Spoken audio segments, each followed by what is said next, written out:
Alright, we're going to come to you today and give you a review on the easytiger b25 Mitchell giant scale airplane. Wanted to read to you exactly what I got off the website. I copied it. Monster scale all composite b25, $2,795. On sale, $1,795. 138-inch wingspan, all composite construction with panel lines, rivets, and details throughout. Entirely fiberglass. Robart or Sierra gear will fit. Power will be 50 cc and up. This part's important. No hardware is included, so you can choose your own. Plug-in wings, two-piece fuselage, cast aluminum machine guns included. Estimated weight 55 pounds and up, depending on how you fit it out. We have two left in stock here in New York. Both are painted. Check our Facebook page for second scheme available. It's pretty damn awesome and impressive. And the price is right for such a big model in our form. You can't build one from balsa for that price. So that's what I copied right off the website the day I bought the plane from easytiger from Curtis Madigow. So I'm just going to start off showing you what I got, and I'll let you guys decide what kind of deal I got. I'm going to show you the center section. I'd show it to you coming out of the box, but it was jammed in the box so tight that we had to rip the box out to get this piece out. It was packed so tightly.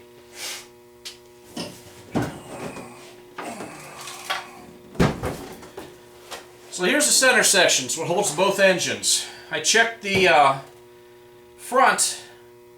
The wood's less than 1/8 of an inch thick here. Ones you guys all notice, it's got doors already put on it and hinged. Of course the hinges are in the wrong spot. I have to literally pick this up and pull it over because it's catching here in the center. Same with this hinge over here. These are the same way. They won't open on their own easily. You have to lift up on the center to keep them from catching. This one here is completely broken. I'm going to try to get this in the video so you can see it. Right here, this is completely broke off. I want you to see how nice and shiny this doesn't look. Nowhere in the ad did it say that the plane was used or used for a display. It's got coffee stains on it, coffee stains down here, paint chipped off. Also wanted everybody to notice the flap's already mounted. That's all the farther this flap comes down. It's bottoming out against the nacelle over here. It's actually sticking. That's all the deflection I got on this side. This side here has full deflection, but notice it's mounted. Here too, if you can see it, dust, coffee stains. I don't know what else. This thing looks like it's been sitting for 2-3 years. Here on the top, I don't know if you can see it because of the olive drab. There's a big crack right here in the glass, right across where my thumb is. It's about 3.5 inches wide. That's the center section. Another thing, it was packed so tightly in the box, this side here has the wing studs that hold the wings when they slide in. This side here, you can see top one's gone. Found it rattling around. The box was so tight that it actually, whatever happened during shipping, they'd actually knocked it right out of the center section. I found it rattling around inside.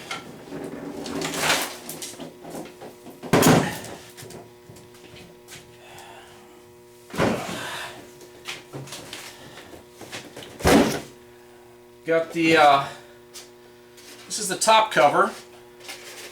This goes over the center section, make the top of the fuselage. It's packed, these pieces came in 2 small boxes like this. No bubble pack, just rattling around. This one here, if you can see, the fiberglass here is broke. It's about 5-inch crack right across the bottom of this where it meets.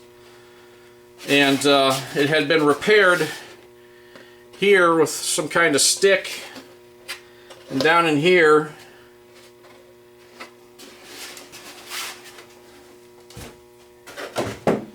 the tail section, this part here is so flimsy, it's got a big crack right across here, where you can see it right through here, all the way down. This is the way I got it out of the box. And it's kind of hard to see right in here without a flashlight. All this wood here is warped forward. Just one small piece of 1/8 inch. It's not even that thick. I give it credit if it's 1/8 inch. Another thing too, it's got nice rivet lines and stuff like that in the thing, but they put these plastic hard stickers over everything. They got bubbles all through it.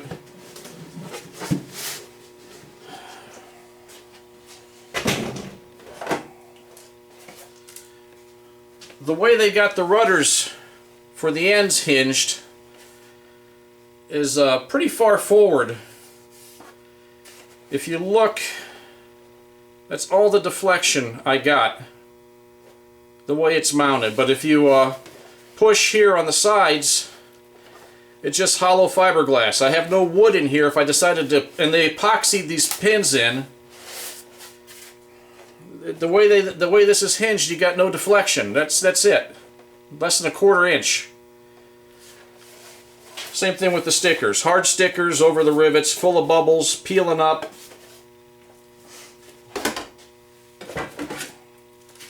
It's the other rudder. You can see just as dusty and dirty, like it's been sitting on a shelf for a year or two. Same deal.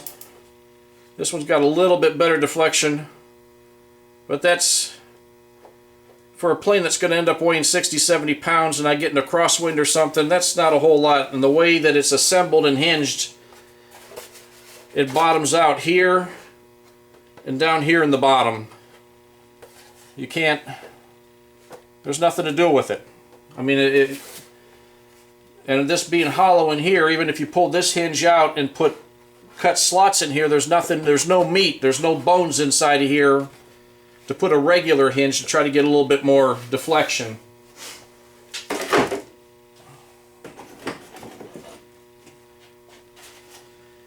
Again, if you notice, control surface is mounted, epoxied in. Some chintzy control horns put in here. And somebody did an ill attempt, and I really hope I can get this thing to come out in here so you can see it. Right there, if I get the light to hit it just right. Right here, somebody cut this fiberglass out and then tried to patch it to put a servo in for some reason on top. This is the top of the horizontal stab. They did the same inside. They did a better patch job. But if I can get the light to hit it just right, you can see where somebody had cut a hole here and patched it for a servo, and here and patched it for a servo. And this color white, where it's a flat white, doesn't match the rest of the plane. So somebody, they couldn't tell that there's a damn aluminum tube in here, and they were trying to cut the servo pockets right over the aluminum tubes. Doesn't make any sense. Inside of here, it's completely hollow, where the screws come through to hold the horizontal stab into the rear of the fuselage. So if you were to put screws in here, it would just crush the fiberglass. There's wood missing here in the center.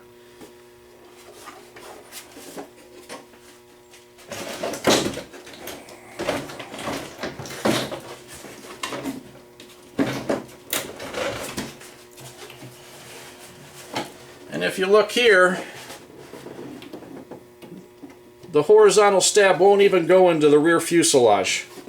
All these horns, the rods that they got here for the elevators, this will not go, you can see, it will not go in. You got over a ½ inch, 3/4 inch gap right here. This won't even go in. There's absolutely no fit here. It will not go in.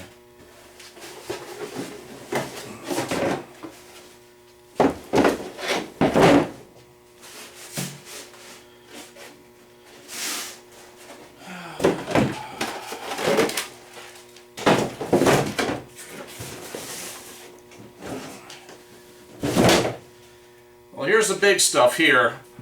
I did save how this was in the box when I got it. This is how the rest of the plane was shipped.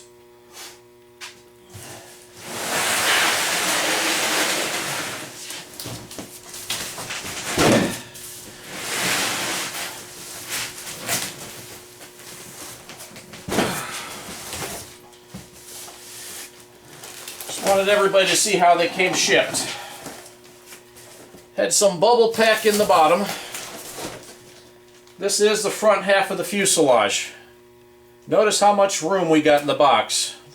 The actual front of the box is concave. It's got a bow in it because it's shoved in here so tight that the box is bowing. I'll show you the end results of this.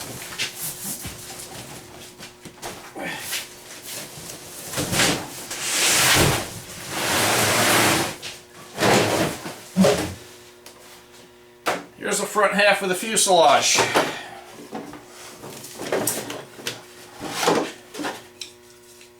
Here's the center section support board with the blind nuts in it that's completely broke out of the center of the fuselage. Just rolling around. I want you to see the fuselage if I can get it some decent light.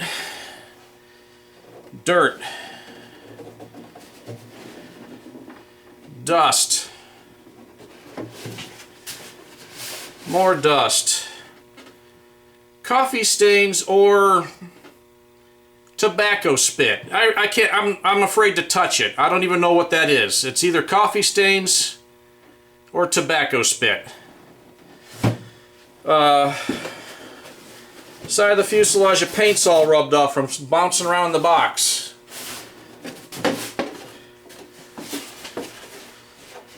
Sitting so tight in the box, it got squished in, and the fuselage is broken here. There's a crack, and here's a crack. You can see where it actually busted the gel coat off the fiberglass from the fuselage being pushed together. Notice, like I read in the paper, no hardware's included. Damn, look at that.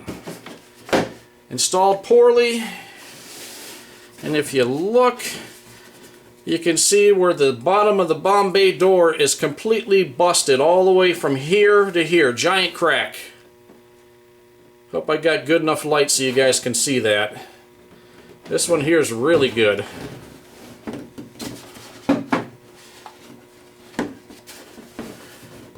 This whole thing here is broken here all the way to the front. You see how that is. From here all the way down. Bomb bay doors broke. Mounted. Accessorized. Now if you take notice, again, gear doors mounted here in the front. But look at that. It's off center. And it's, I don't know if you're going to be able to see it.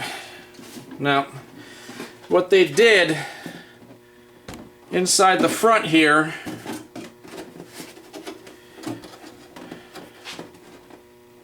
they took all the hardwood pieces out. There's no hardwood in there.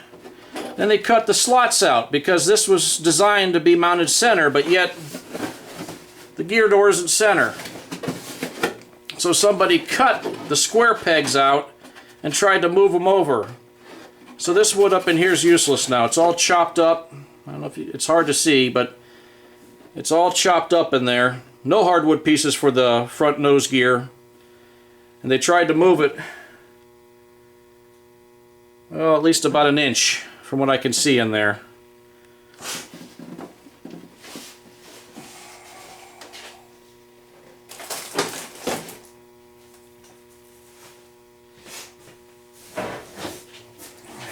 The wings were just thrown in this box along with the fuselage.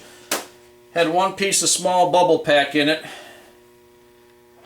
And it wasn't the thick stuff, just a piece of sheet of just laying in between this. Same thing here. Flaps mounted. But here, they mounted, you can see literally no gap here. They mounted this so close that that's all you get. And on a plane of this size, I doubt if you could steer that thing until this thing was making at least 15-20 miles an hour, and by then it might be too late. Those ailerons have literally no deflection because this aileron was mounted and it's already glued in. So again, if I can get it in the right light, you can see how impressive that is with all the dirt. I've seen better planes in swap shops. And here in the back, they do at least on the wing have a door for servo, but on the horizontal stab there's nothing. These doors here are for the wing bolts, so you could put the nuts on the bolts.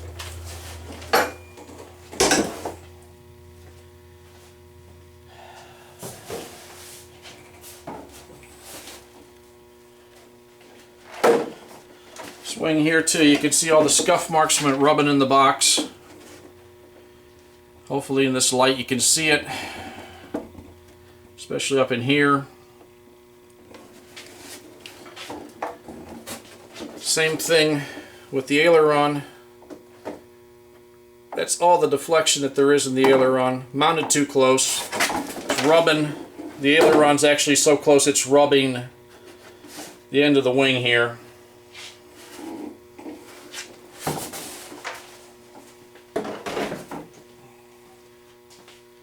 All the plastic pieces that came, the canopy, that's how it was thrown in here, just with the plastic rolling around the box. All these pieces, the machine gun mounts for the sides, all these little plastic, just thrown in a plastic bag just like this. These things I found rattling around in the box. I guess these are the windows for the rear of the fuselage. Already glued in with clear glue. Just thrown in the box, just rattling around. What really amazed me was the engine covers. Just no bubble pack around them. Just stuck in plastic like this. Bottom line, I'll leave it up to you to decide if this really was a deal for $1,700 shipped to me for over $2,000, what was it, $2,050?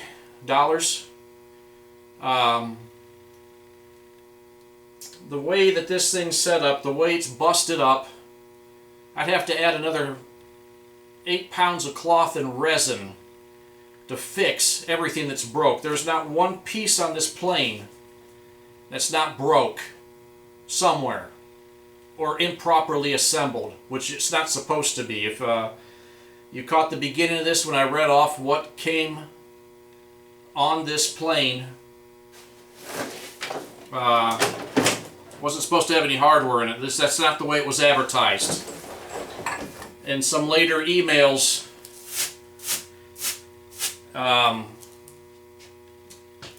he had mentioned that it was a display plane and that I got a hell of a deal for a display plane, $1,000 off, but that's not the way it was advertised on the website.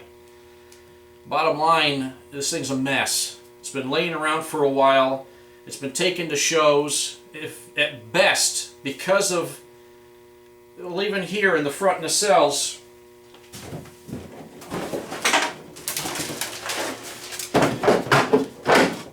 there's no hatch. There's no access in here.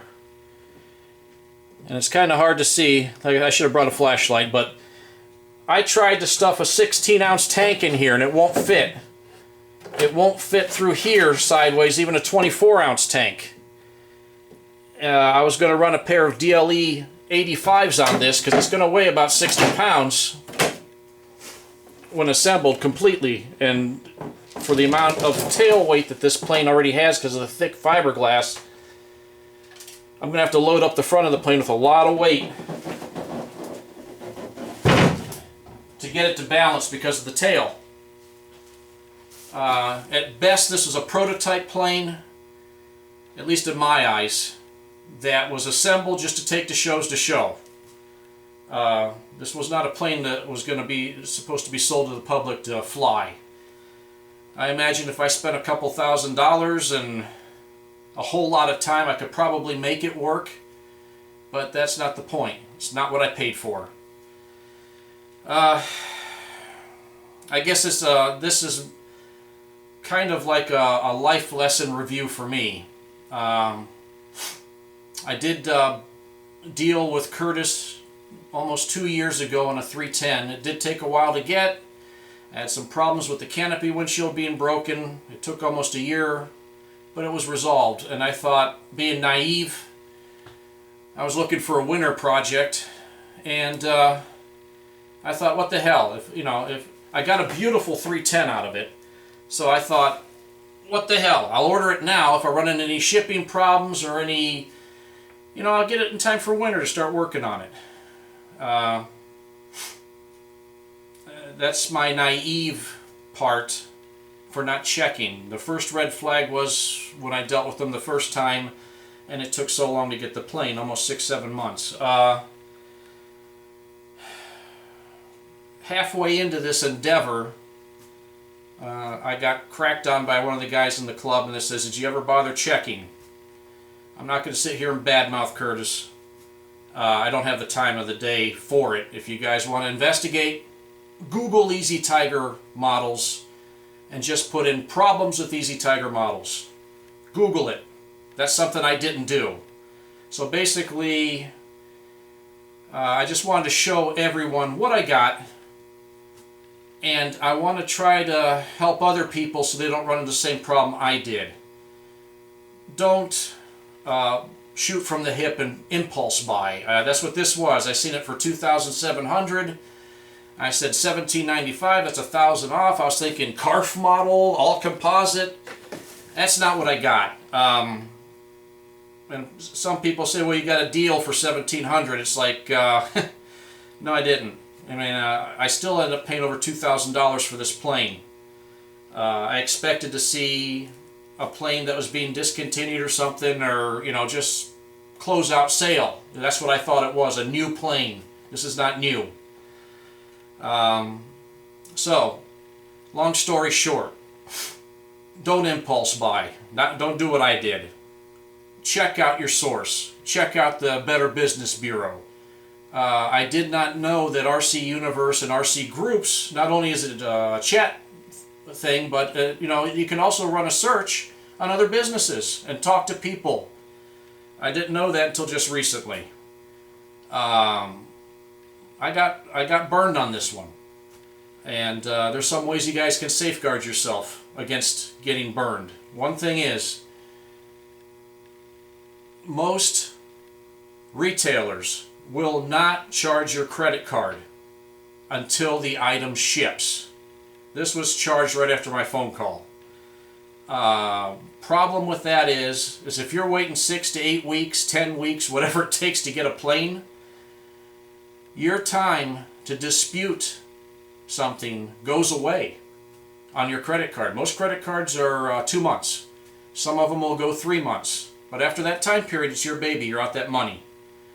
Luckily, I had time to take care of that. I'm going to ship this thing back, and he can have it. Another thing you want to watch, it's a law in most states that after 30 days, the retailer is responsible to call you and say, hey, this ain't coming. What do you want to do? Do you want to keep on waiting? Or do you want me to give you credit back?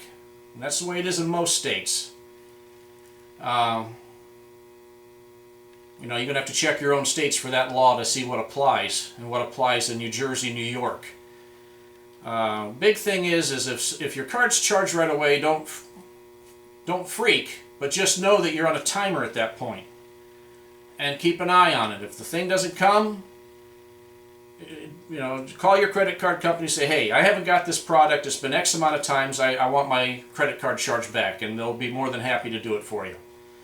In this case here, I got to ship it back before I get my money back, but at least I was in the right time frame to do it. Another thing, and this is just an FYI to everybody out there, I got my credit card statement here. And on the credit card statement, even though I did buy the plane from easytiger Models, it was charged to applehobby.com. So, to the people out there in RC groups, just let you know, this plane was charged to applehobby.com. I got it from easytiger Model. So, let you guys know about that. So, bottom line, I wanted to put a ray of sunshine to this whole thing, even though, you know, about the plane and the warnings and all this stuff. There is a ray of sunshine. A lot of the planes that Curtis sells will be getting a bad rap because of him. The 310 that I got flies beautiful, looks beautiful. The silver lining to this whole thing is there's a guy in Texas called Texas RC that carries in giant scale planes just about all the planes that Curtis carries in giant scale from the same company. Nice thing about him is if it says it's in stock and it will ship in 2 business days versus waiting months. So I encourage people to check him out. I checked him out online. I already purchased a plane from him. He's taken care of some issues with my 310. I busted the canopy. He's going to take care of the canopy for me. So the ray of sunshine out of this whole thing, check out Texas RC. I think the guy's name's Roger. Talk to him. Look at his website. He's got the DR1. He's got the ME109. He's got the Folkwolf. I think the P47. And the like, just check it out. He's got a lot of the planes that easytigers carries, except with no hassle. Give this guy a shot. Check him out, Texas RC, and you'll get a good experience. You can even Google him, check out the Better Business rating. He's an okay guy. All right, well, that's my review for the easytiger giant scale b25 Mitchell.